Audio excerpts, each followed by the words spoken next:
उन्होंने शहादत को गले लगाना पसंद किया। ईरान जैसे पुराने मित्र के कठिन समय में हम खुलकर समर्थन नहीं कर सके और आज गैस आपूर्ति के लिए बार बार अनुरोध करना पड़ रहा है। धन्यवाद अध्यक्ष जी।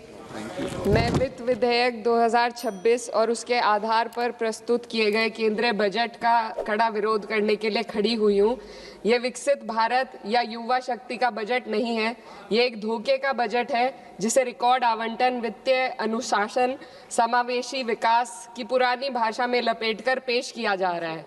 मैं इसकी सच्चाई को सरल शब्दों में सामने रखना चाहती हूँ क्योंकि भारत की जनता सिर्फ नारे की नहीं, सच्चाई की भी हकदार है। सबसे पहले जिस वित्तीय अनुशासन की बात सरकार कर रही है, मैं ये बताना चाहती हूँ सदन को कि वो अनुशासन समाज कल्याण और राजस्व में कटौती करके हासिल किया गया है। इस सरकार बजट के आकार को जोर शोर से बड़ा बता रही है, लेकिन गरीबों के कल्याण के लिए बजट में घुटन है। उनके लिए खर्च का दायरा लगातार सिकुड़ रहा है। देश पर कुल कर्ज जीडीपी का करीब 55% है। ब्याज भुगतान में ही बजट का लगभग 1/4 हिस्सा चला जाता है, जो कुल राजस्व का 40% है। आम आदमी को इस बजट साइज से कोई फायदा नहीं। यह साइज पुराने कर्ज चुकाने के काम आ रहा है, गरीबों के कल्याण में नहीं। अध्यक्ष महोदय, सरकार ने 2019 में कॉर्पोरेट टैक्स में उद्योगपतियों को छूट दी थी और कहा था कि 30% टैक्स घटाने से निवेश और रोजगार बढ़ेगा। बाद में आरबीआई की रिपोर्ट ने स्वीकार किया कि कंपनियों ने लगभग 1.5 लाख करोड़ के लाभ का उपयोग कर्ज चुकाने, नकदी जमा करने और बकाये बायबैक में किया, ना कि नए निवेश या रोजगार में। कॉर्पोरेट टैक्स टू जीडीपी अनुपात घटा है, मुनाफा बढ़ा लेकिन रोजगार ठहर गया है। ऑटोमेशन और ठेका श्रम ने स्थायी नौकरियों की जगह ले ली। आज भी एमएसएमई को कर्ज नहीं मिल रहा। युवाओं में बेरोजगारी बनी हुई है और असमानता लगातार बढ़ती जा रही है। शीर्ष 1% ने विकास का बड़ा हिस्सा अपने पास रख लिया, जबकि बाकी जनता ने अप्रत्यक्ष करों और कटे हुए कल्याण के माध्यम से इसकी कीमत चुकाई है। ये विधेयक उसी कॉर्पोरेट प्रथम नीति को जारी रखता है। ये सुधार नहीं बल्कि बड़े उद्योगों के सामने आत्मसमर्पण है। पहले भी सरकार एक गलती फिर से दोहराने जा रही है। सरकार उद्योगों को सीएसआर में छूट दे रही है। सीएसआर फंड से जनता के लिए जरूरी विकास कार्य किए जाते हैं। सरकार ने पहले भी कॉर्पोरेट टैक्स में जो छूट देकर निवेश और रोजगार बढ़ाने का वादा किया था, लेकिन इस छूट का फायदा सिर्फ उद्योगपतियों ने कर्ज चुकाने में किया, ना कि देश के अंदर रोजगार या विकास में हुआ। अब सीएसआर में ढील देकर सरकार ठीक वही गलती दोहरा रही है।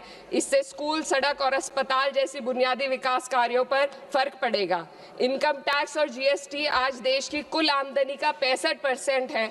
नौकर पेशी और मध्यम वर्ग आज देश को चला रहे हैं। वहीं बड़े उद्योगपति जो 2015 में 62% योगदान देते थे, आज मात्र 40% ही दे रहे हैं।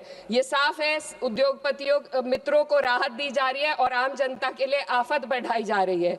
पिछले 1 दशक से मजदूरी बिल्कुल नहीं बढ़ी। पहले छोटे से छोटा आदमी अपनी मजदूरी बचाकर डाक खाने में जमा करता था, आज 2 वक्त की रोटी का इंतजाम भी मुश्किल हो गया है। आरबीआई का डेटा बताता है कि पर्सनल लोन 500% बढ़ गया है। लोग लोन अपनी तरक्की या मकान के लिए नहीं ले रहे, बल्कि रोजमर्रा की छोटी छोटी जरूरतों को पूरा करने के लिए आज ले रहे हैं।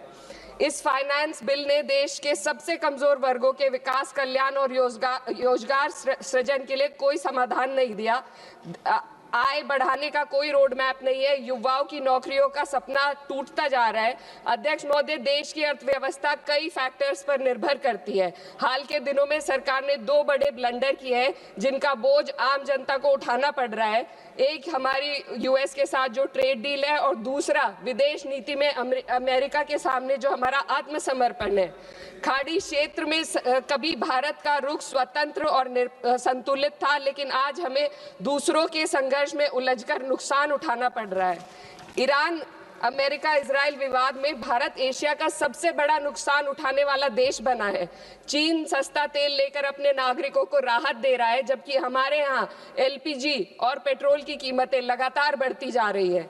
ईरान जैसे पुराने मित्र के कठिन समय में हम खुलकर समर्थन नहीं कर सके और आज गैस आपूर्ति के लिए बार बार अनुरोध करना पड़ रहा है। विदेश नीति साहस और स्पष्टता से चलती है। इसको ईरान के शहीद supreme leader Ayatollah Ali Khamenei ji ने अपनी शहादत से साबित किया। 36 साल की उम्र के लीडर ने कभी 56 इंच की छाती का दावा नहीं किया, बल्कि जब जरूरत पड़ी तो अमेरिका के सामने झुकने की बजाय उन्होंने शहादत को गले लगाना पसंद किया। लचर विदेश नीति ने देश को महंगाई और आपूर्ति के संकट की दहलीज पर लाकर खड़ा कर दिया है। सरकार कहती है भंडार पर्याप्त है, तो कीमतें क्यों लगातार बढ़ती जा रही है। अमेरिका के साथ जो हाल है वह व्यापार समझौता भी यही बताता है। आज भारत अमेरिका के साथ $40 बिलियन का ट्रेड सरप्लस रखता है, लेकिन इस समझौते के बाद हमें हर साल $100 बिलियन का आयात करना पड़ेगा। इससे सरप्लस घाटे में बदल जाएगा।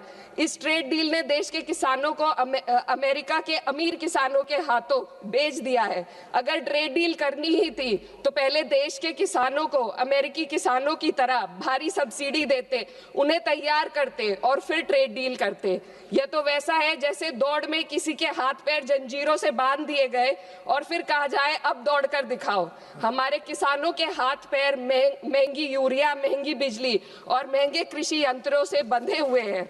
अध्यक्ष महोदय, फाइनेंस बिल पर बात हो और महंगाई पर बात ना हो तो आम लोगों के साथ अन्याय है। आम आदमी के लिए रोजमर्रा के खर्चे महंगे होते जा रहे हैं। एलपीजी, स्वास्थ्य और शिक्षा की महंगाई सबसे अधिक है। सरकार 2025 में महंगाई को 1.7% बताती है। सर 2 मिनट बस कंक्लूड कर रहे हैं। लेकिन मेडिकल महंगाई 14% है, ये एशिया में सबसे ज्यादा है। और शिक्षा की महंगाई 12% तक पहुंच गई है। कई परिवार अपनी आय का आधे से ज्यादा हिस्सा सिर्फ एक बच्चे को पढ़ाने के लिए या उसके विवाह करने के लिए खर्च करने पर मजबूर है। पिछले बजट में वित्त मंत्री ने एम्प्लॉयमेंट लिंक्ड इंसेंटिव स्कीम की घोषणा की थी। उम्मीद थी इससे 4 करोड़ नौकरियां बढ़ेंगी।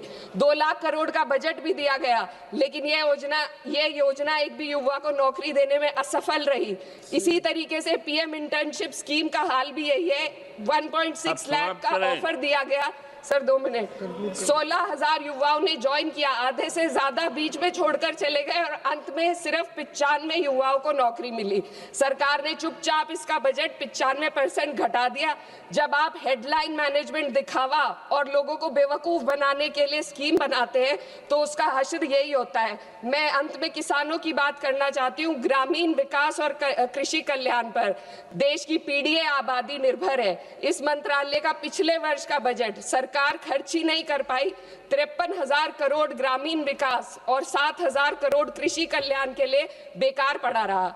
गांव, किसान और मजदूर मदद की उम्मीद कर रहे थे, लेकिन सरकार हाथ पैर बांधे बैठी रही। अध्यक्ष महोदय, इसलिए मैं इस सदन से मांग करती हूं कि इस वित्त विधेयक को खारिज किया जाए। 2019 की कॉर्पोरेट टैक्स कटौती को वापस लिया जाए। सामाजिक क्षेत्र पर खर्च को कम से कम जीडीपी का 6 से 8% तक बढ़ाया जाए। हर पूंजीगत खर्च को रोजगार सृजन से जोड़ा जाए और वास्तविक एमएसपी का ग्रामीण सुरक्षा सुनिश्चित की जाए। इससे कम कुछ भी 140 करोड़ भारतीयों के साथ धोखा होगा जिन्होंने हमें चुना है। महोदय, ये जनता सब देख रही है। इस सदन को तय करना होगा कि हम कॉर्पोरेट कल्याण के हक में काम करेंगे या जनता के कल्याण में। मैं इस विधेयक का विरोध करती हूँ। बहुत बहुत शुक्रिया।